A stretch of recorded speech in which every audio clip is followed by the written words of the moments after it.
ધોરણ 11ના વિદ્યાર્થી મિત્રોને મારા જય સ્વામિનારાયણ. ગયા લેક્ચરમાં આપણે ઉદાહરણ 4 સુધી જોયેલું. આજે આપણે ઉદાહરણ 5થી શરૂઆત કરવાની છે. તો ઉદાહરણ 5ની રકમ જોઈએ તો ડાબી બાજુએ યાદીની રીતે દર્શાવેલા ગણ છે, એટલે કે આ ડાબી બાજુ છે. તો ડાબી બાજુએ યાદીની રીતે ગણ આપેલા છે, આપણે જોઈ શકીએ છીએ સ્પષ્ટ રીતે. જમણી બાજુએ ગુણધર્મની રીતે ગણ આપેલા છે. તો આપણે આ જોઈ શકીએ છીએ કે જમણી બાજુ જે ગણ આપેલા છે એ ગુણધર્મની રીતે આપેલા છે. તો આ બંને ગણ છે એમાં આપણે જોડકા જોડવાના છે. આ ગણ છે યાદીની રીતે આપેલો છે, તો એનો ગુણધર્મની રીત કયો થાય આમાંથી એ આપણે ચેક કરવાનો કે એક છે એ, બી, સી કે ડી છે. એવી જ રીતે 2, 3 અને 4. હવે આપણે જોઈએ કે પેલો જે આપેલો છે યાદીની રીતે એમાં PRINCAL આટલા સભ્યો આપેલા છે. તો આમાંથી ચેક કરીએ કે એક છે કેની સાથે સંકળાયેલો છે, A, B, C કે D. તો આપણે જોઈ શકીએ છીએ કે પ્રિન્સિપાલ અહીંયા લખેલું છે. તો એક્સ કે જ્યાં એક્સ એ પ્રિન્સિપાલ શબ્દનો મૂળાક્ષર છે, એટલે એક છે એ ડી સાથે જોડાશે. એટલે અહીંયા આપણે લખતા જઈએ.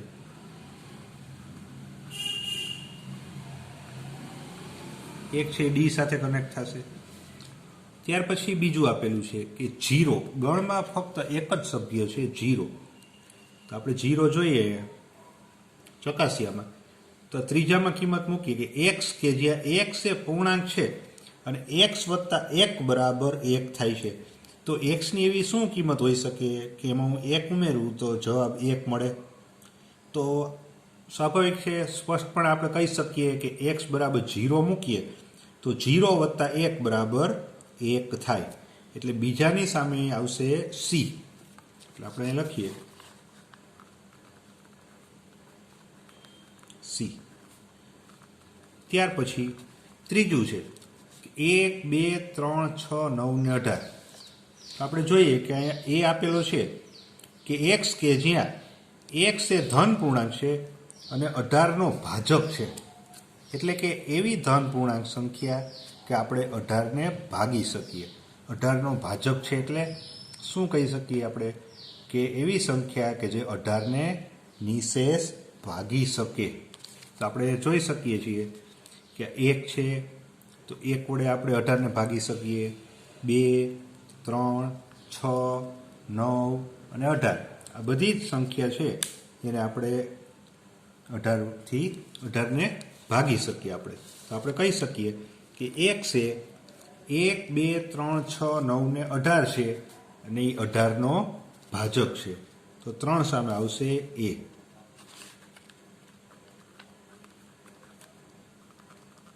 ત્યાર પછી ચોથું છે કે 3 અને -3.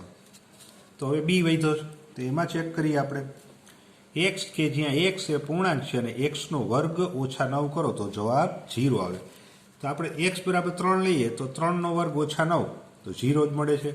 -3 લઈએ તો -3નો વર્ગ ઓછા 9 તો પણ 0 જ મળે છે. એટલે 4 સામે આવશે બી.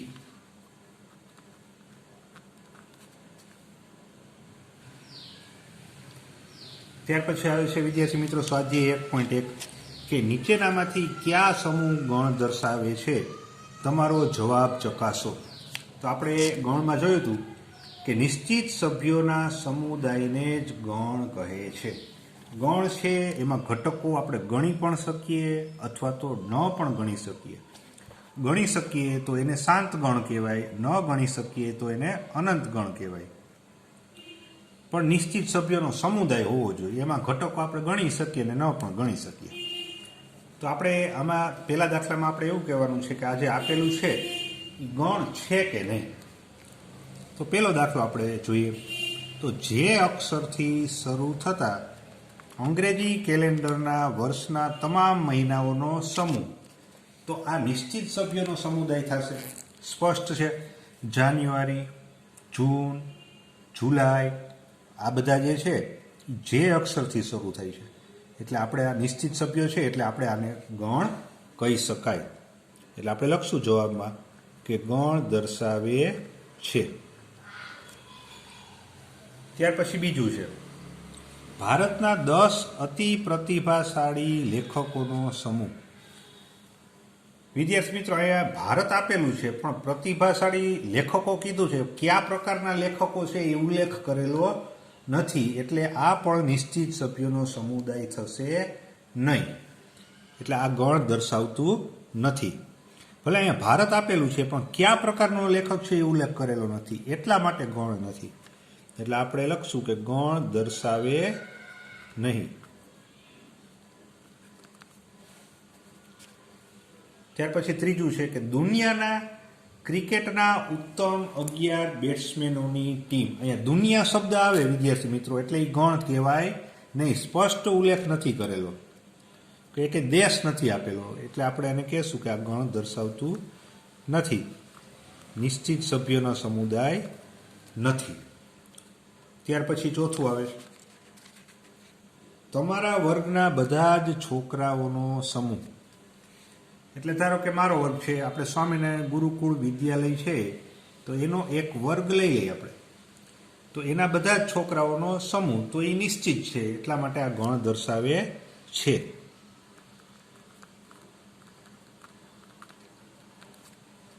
ત્યાર પછી પાંચમું આવે છે 100 થી નાની બધી જ પ્રાકૃતિક સંખ્યાઓનો સમૂહ. તો આપણે સ્પષ્ટ જ છે કે પ્રાકૃતિક સંખ્યા આપેલી છે, 100 થી નાની છે, એટલે 1, 2, 3 થી લઈ અને 99 સુધી. એટલે આ નિશ્ચિત સભ્યોનો સમુદાય છે, એટલે ગણ દર્શાવે છે. ત્યાર પછી છઠ્ઠું છે લેખક મુનશી પ્રેમચંદે લખેલી બધી જ નવલકથાઓનો સમૂહ. અહીં સ્પષ્ટ કહી દીધું છે કે લેખક મુનશીચંદ છે,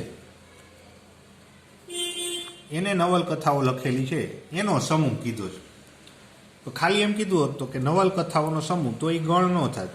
અહીં સ્પષ્ટ કીધેલું છે કે લેખક મુનશી પ્રેમચંદે લખેલી નવલકથાઓનો સમૂહ, એટલે નિશ્ચિત સભ્યોનો સમુદાય થઈ, એટલે આ ગણ દર્શાવે છે. ત્યાર પછી સાતમું બધા જ યુગ્મ પૂર્ણાંકોનો સમૂહ. બધા જ યુગ્મ એટલે કે બેકી પૂર્ણાંકોનો સમૂહ સ્પષ્ટ આપેલું છે અહીંયા. અને યુગ્મ છે 2, 4, 6, 8 બધી જ યુગ્મ સંખ્યા છે, તો આપણે કહી શકીએ કે આ ગણ દર્શાવે છે. વિદ્યાર્થી મિત્રો, એવું જરૂરી નથી કે ગણની અંદર સભ્ય હોય એ આપણે ગણી શકીએ તો જ ગણ કહેવાય, એવું જરૂરી નથી. આપણે આગળની થિયરીમાં જોઈ ગયા કે N, Z, Q અને R ગણ લીધો હતો, તો એના સભ્યો છે એ અનંત સભ્યો હતા, એમાં તો પણ એ ગણ હતો, પણ નિશ્ચિત સભ્યોના સમુદાયને ગણ કહેવાય. ત્યાર પછી છે આઠમું આ પ્રકરણના બધા પ્રશ્નોનો સમૂહ. તો આ પ્રકરણ છે એ આ ગણ ચેપ્ટર છે અને એના બધા જ પ્રશ્નો, એટલે નિશ્ચિત સભ્યોનો સમુદાય થયો, એટલા માટે પણ આ પણ ગણ દર્શાવે છે. ત્યાર પછી 9મું છે દુનિયાના ખૂબ જ ભયાનક પ્રાણીઓનો સમૂહ. આપણે પહેલાં જ કીધું વિદ્યાર્થી મિત્રો કે દુનિયા શબ્દ છે, બરોબર, એટલે નિશ્ચિત સભ્યોનો સમુદાય ન થયો, એટલે આ પણ ગણ દર્શાવે નહીં.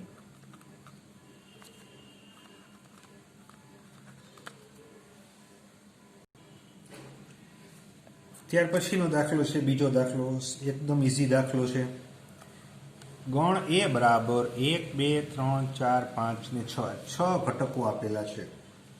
તો ખાલી જગ્યામાં યોગ્ય સંજ્ઞા દ્વારા, એટલે કે બિલોંગ્સ ટુ અથવા તો ડઝ નોટ બિલોંગ્સ ટુ મૂકો. પેલી ખાલી જગ્યા 5 ખાલી જગ્યા એ, તો 5 છે, આપણે જોઈ શકીએ છીએ 5 છે, આ ગણનો સભ્ય છે. સભ્ય હોય તો બિલોંગ્સ ટુ, અને સભ્ય ન હોય તો ડઝ નોટ બિલોંગ ટુ. એટલે 5 છે એ આની અંદર આવેલો છે, એટલે આપણે કહી શકીએ કે 5 બિલોંગ્સ ટુ એ. ત્યાર પછી 8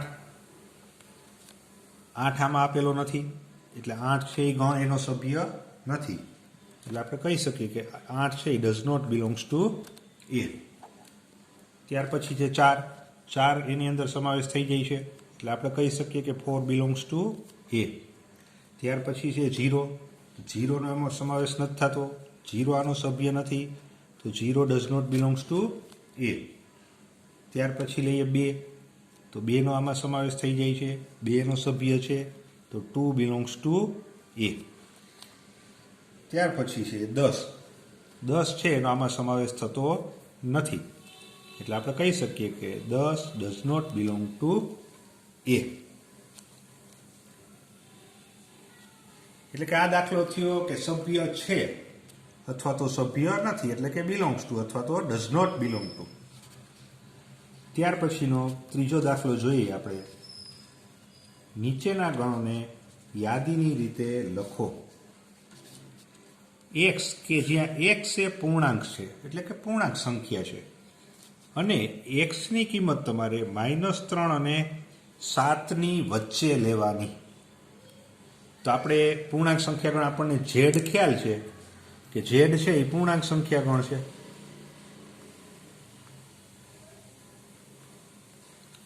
તો z માંથી આપણે કિંમત લેવાની, એવી કિંમત લેવાની કે -3 અને 7ની વચ્ચે હોય. તો -3 અને -7ની વચ્ચે તમને ખ્યાલ છે વિદ્યાર્થી મિત્રો કે કઈ કઈ સંખ્યાનો સમાવેશ થાય. -2, -1, 0, 1, 2, 3, 4, 5 અને 6 આટલી સંખ્યાનો સમાવેશ થશે.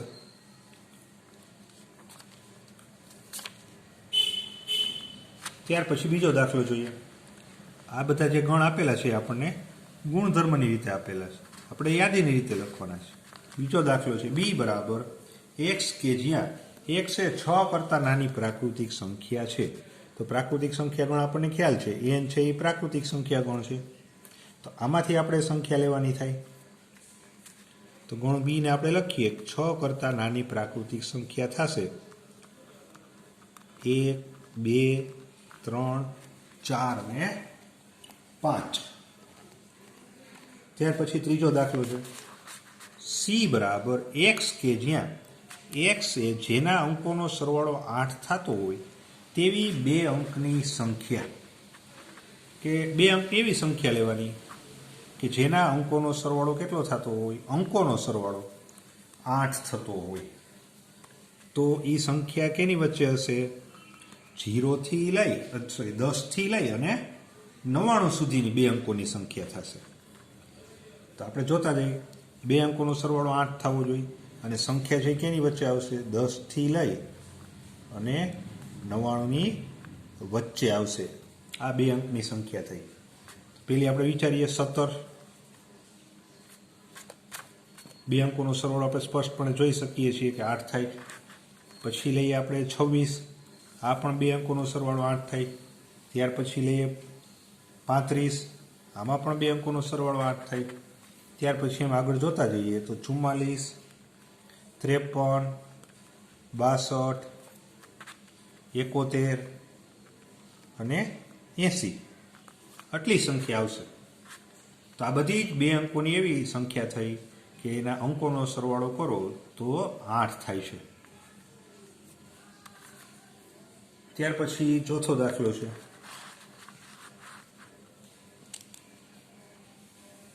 d બરાબર x કે જ્યાં x એ 60નો ધન અવયવ છે, ધન અવયવ હોય તેવી અવિભાજ્ય સંખ્યા છે.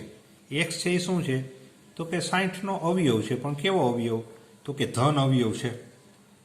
તેવી અવિભાજ્ય સંખ્યા લેવાની. અવિભાજ્ય સંખ્યા કીધી. તો વિદ્યાર્થી મિત્રો પહેલા આપણે 60ના અવયવ લખી નાખીએ. તો 60ના અવયવ આપણે જોઈએ તો 60ના અવયવ ક્યાં ક્યાં થાય? 1, 2, 3, 4, 5, 6, 10, 12, 15, 20, 30 અને 60. આ બધા જ 60ના અવયવ થયા. તો હવે એમાંથી આપણે એવા લખવાના છે કે અવિભાજ્ય હોય તે લખવાના છે. તો આમાંથી અવિભાજ્ય સંખ્યા કઈ થાય? તો કે 2, 3, પછી 4 નહીં આવે, પછી 5, 6, 10, 12, 15, 20, 30, 60. આ બધી તો વિભાજ્ય સંખ્યા છે, એટલે આપણે અવિભાજ્ય સંખ્યા લખવાની. તો અવિભાજ્ય સંખ્યા કઈ મળી આપણને? 2, 3 અને 5. તો આનો જવાબ થશે 2, 3 અને 5. તો 2, 3 અને 5 એવી સંખ્યા થઈ કે એ 60ના ધન અવયવ છે અને પાછા અવિભાજ્ય સંખ્યા છે. ત્યાર પછીનો દાખલો 5મો. ઈ બરાબર, આ એકદમ ઇઝી છે, આગળ આવી ગયો છે. ઈ બરાબર ટ્રિગોનોમેટ્રી શબ્દના મૂળાક્ષરોનો ગણ. એટલે આમાં જે જે મૂળાક્ષરો આવે એ આપણે લેતા જવાના. ટી, આર, આઈ, જી, ઓ, એન, ફરી પાછો ઓ છે પણ ઓ એક વખત આવી ગયો એટલે બીજી વખત નથી લખવાનો. એમ, પછી ઈ, પછી ટી આવી ગયો છે એક વખત, આર એ આવી ગયો છે એટલે પાછો એ નથી લખવાનો. પછી વાય. એટલે આપણે જોયું એક એક આપણે મૂળાક્ષર લખ્યો. ટી, આર, આઈ, જી, ઓ, એન, ઓ આવી ગયો છે. પછી એમ, પછી ઈ, ટી અને આર, ટી અને આર બંને આવી ગયા છે એટલે એ પાછા લખવાના નથી થતા. પછી વાય. તો ટ્રિગોનોમેટ્રી શબ્દના મૂળાક્ષરનો ગણ છે એને આપણે યાદીની રીતે લખ્યો. ત્યાર પછી છે 6થો દાખલો. એફ બરાબર બેટર શબ્દના બધા જ મૂળાક્ષરોનો ગણ. તો બેટર શબ્દના મૂળાક્ષરો છે આપણે લખીએ કે બી, ત્યાર પછી છે ઈ, ત્યાર પછી છે ટી, ત્યાર પછી ફરી પાછો ટી છે પણ એ બીજી વખત લખવાનો નથી, એક વખત આવી ગયો છે. ત્યાર પછી છે ઈ અને ત્યાર પછી છે આર. તો આ બેટર શબ્દના જે મૂળાક્ષરોનો ગણ છે એને આપણે યાદીની રીતે લખ્યો છે. તો વિદ્યાર્થી મિત્રો આપણે આજે અહીંયા સુધી રાખીએ છીએ. આજે જેટલું ચાલ્યું છે એ તમારી હોમવર્કની બુકમાં 2 વખત બધા દાખલા લખવાના. જય સ્વામિનારાયણ.